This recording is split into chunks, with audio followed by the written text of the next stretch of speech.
Welcome to the Steve Reeve Podcast with the best moments from the past week and a few things that didn't make it to air. Monday.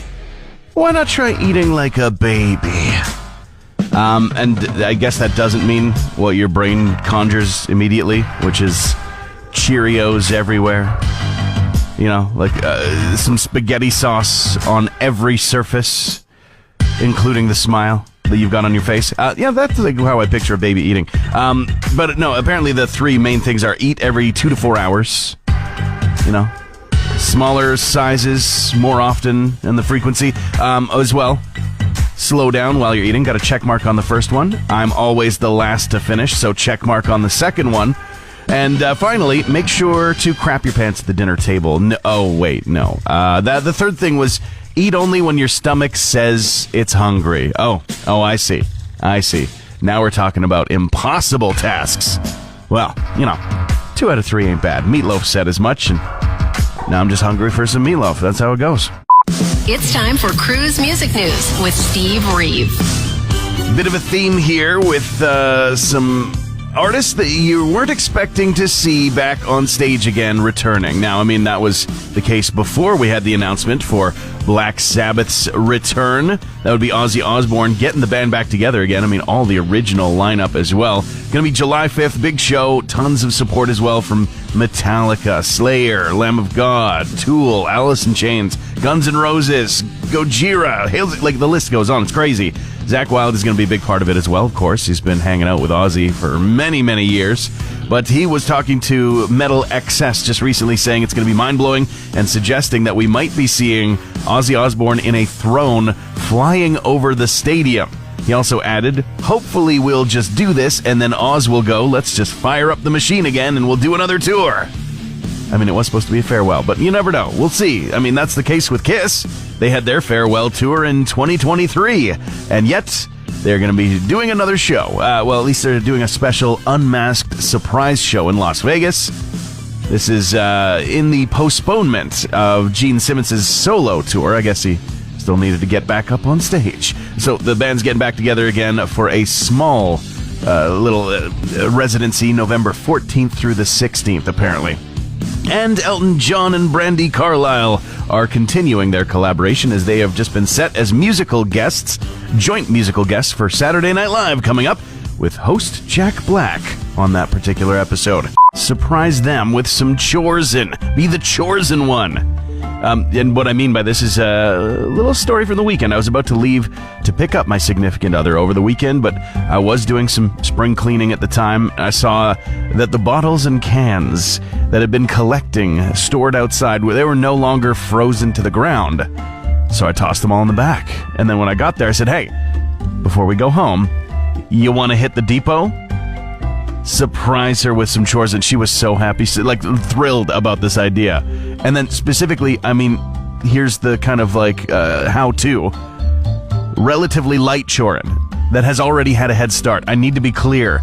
You're not surprising your significant other with just more to do. Hey, I made a mess. You want to go ahead? Have fun. Isn't that great? No. What you're offering is reasonable shared effort, and all of the dopamine of hitting a finish line on something. That's what you're giving bonus points if there's an opportunity to pick up something that would fit the definition of a little treat somewhere. Tuesday. Unfortunate news for the company 23andMe. I mean, you know, kind of the DNA testing thing. They had a peak market value of $6 billion in 2021, but they are no longer in that position. Apparently, the co-founder has had to quit, planning to make another offer to buy out the company, but it is filing for bankruptcy. And even the California Attorney General is recommending any customers who have used the service to log in, download all the data you want, and then delete everything. Because you just never know in this kind of situation. Crazy. Trading just fell down. 23andMe, not really a thing anymore. I mean, at least for the time being.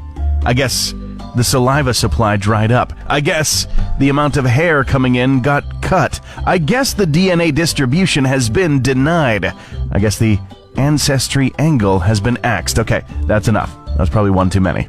You're listening to the Steve Reeve Podcast from 100.5 Cruz FM. The most embarrassing scenario possible for a pilot just played out over the weekend. Forgetting the passport for an international flight. Yes, a United Airlines flight out of LA heading over to China. It was supposed to be landing at a certain time, but ended up getting there about 6 hours later because into the flight, and I'm talking into the flight at cruising altitude and everything, is when the pilot realized they didn't have their passport. No, I haven't found the recording. I've been looking. Trust me, I've been seeking out the audio from this, but apparently over the radio, over the system, came somebody's very gruff voice, the pilot, saying that they did not, in fact, have their passport. I mean, you can't go into any country without that just ready to go, but let alone just rolling up to China?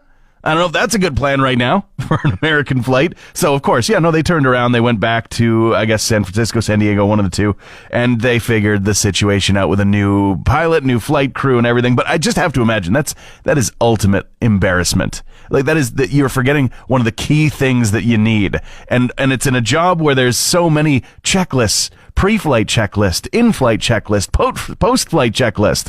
And that passport's got to be a part of that. I mean, I feel like it's a loose analogy, I realize, but that's like a writer being like, oh no, I don't have anything to write with. You know what I mean? Like, I feel like that's like a police officer being like, no, sorry, I don't have my badge. Like these are essential things you need to effectively do the job. First up, Brandon Boyd of Incubus is saying, hey, the new album, it's ready. They're just holding out on us. Not really. They just know that they can't release it just yet. It's been 8 years since they put out an album that was called 8. Turns out that was what the title was referring to, how long you'd have to wait. But they say that they're finished the album a little over 2 months ago, mastered, mixed, and ready to go. And Brandon Boyd shared with Flux FM, as much as I would like to just put it out tomorrow, we could put it out tomorrow, it would just get lost in the shuffle of the internet. Know what I mean? So they say they've got to do some preparation work and maybe targeting October for the release. Note it down on the calendar, fans. Now, Nancy Wilson of Heart is reaffirming that she's feeling a little embarrassed to be an American, and that was the feeling from the band way back in 1975. They put out Crazy on You in response to the Vietnam War. They were frustrated, not just with America, but with the world. Now, Nancy was talking to the Milwaukee Journal-Sentinel, saying that now, in 2025, I quote, to be as subtle as possible, it's more embarrassing. That's not a good situation. And sad news to end off on. There's a radio DJ from BBC Radio 1, an absolutely huge name, a legend. Andy Peebles died at the age of 76. He was one of the last people to interview John Lennon before his murder in 1980. He hosted Top of the Pops through the 70s and 80s and was even there at Live Aid in 1985 to introduce people like David Bowie and Spandau Ballet and more. He will be missed. No cause of death apparent at this time. Wednesday. Malcolm in the Middle. Great sitcom of the 90s. Like, absolutely fantastic show. There are so many moments that just made me howl with laughter. And things like all the lights turning off and Hal turning to young Dewey to give him a piece of fatherly advice that he has been waiting to give, and everything else in the world melts away. Things like that. They really swung and hit more often than they missed. But they're going to swing again. There's a new revival on the books, with the original cast returning as well. Malcolm himself, Mom and Dad, I guess even the brothers are signing up. I don't know if it's every episode or if they're just going to appear. Whatever. It's on the way. But isn't Bryan Cranston way too expensive now? He was always an incredible actor. It made us laugh so hard as the dad in that show. But, he's been in a great number of things since then. Some big shows. And I have to imagine that commands a little bit more of a price tag. Maybe they got the money, though. Who knows? The other question I have, didn't Frankie Muniz, the star of the show, become a race car driver in the 2000s and got enough concussions to effectively not even remember any of his time making the original Malcolm in the Middle? I don't know. Maybe his memory has gotten a little bit better over time, but I remember an interview with him saying he had no recollection of anything that went on that show, and he just kind of looked at the camera and shrugged. I think, all right, cool. Let's see how this turns out. Got a couple of stories, starting off with new Metallica music on the way. Well, don't hold your breath. Kirk Hammett, who is releasing a new coffee table book about his various guitars, is also saying that he has specifically 767 new riffs that are ready to go for a new Metallica album, saying that the sound could go back to the very 90s vibes that they had back then. Now, he does also add, they're probably not going to start even really working on a new record in earnest until next year, like 2026 style. They're still, doing the tour. They're still supporting 72 seasons after all. So, give them some time. And in Metallica adjacent news, sort of, Napster is back, maybe. It just got sold for $207 million. But that is over 20 years, over 2 decades after it actually shut down. It kind of had a few different phases. The original, we all know. The P2P file sharing service where, artists' music was being shared without them getting paid for it. That's the truth of it. But, they tried to make it come back again. Now this is an attempt to bring a streaming service / virtual concert space to life with the Napster name. I don't know. I'm just thinking let it die. Hey Alexa, play the Steve Reeve podcast. Everyone is saying the exact same thing. I'm so tired of winter. I know it's March. That's what they're saying. Or something like, I know that's what it's like this time of year, or some other variation. It's a disclaimer.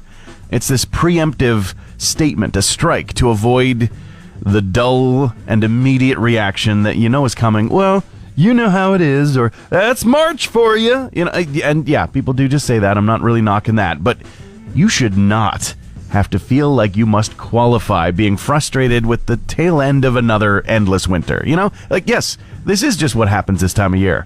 People are frustrated and tired of it, and they talk about it a little bit. We all know how it goes. We all know that we're not done with the snow yet. April 24th, we could have a big, massive dump of snow. Who knows? River is not going to be breaking for another month at least. So just let a person gripe for a minute. It'll help pass the time until the actual warmer weather shows up. Do you think that you could last for 10 days straight just in bed? Some people are like, what? Where do I sign up? That's the dream. Staycation, all I ever wanted, But the European Space Agency is actually asking for some people to take part in an experiment. It's not going to be comfortable. The idea is that people will be suspended in both a dry immersion situation. What does that mean? They're going to be dry, but they're going to be suspended in water, meaning, I don't know, there's going to be a tub, there's going to be a rubber suit or something, I don't know, with, of course, your nose, your mouth above water, but to simulate weightlessness that you might experience in space, the zero gravity of it all, and to see what happens to the body with, muscle atrophy, fluid shifts, blah, blah, blah, blah, blah. It doesn't sound like the most fun to me. Sure, on paper, 10 days in bed for $5,000, by the way. Oh, okay, I'm listening. That sounds pretty sweet. But honestly, if I'm spending 10 days in bed, I'm not going to be wanting to just be rigid and kept completely still and floating in water, staring at potentially nothing. No. I'm going to need to be on the couch. I'm going to need snacks. I'm going to have my resolve worn down to the point where I'm probably considering watching the Crow remake. But I haven't gotten to that point yet. Not that depressed. No. That is a job for some upstanding students who are training right now in the simulator. Great job on this. Hard to believe I'm not really in space. Transmission over.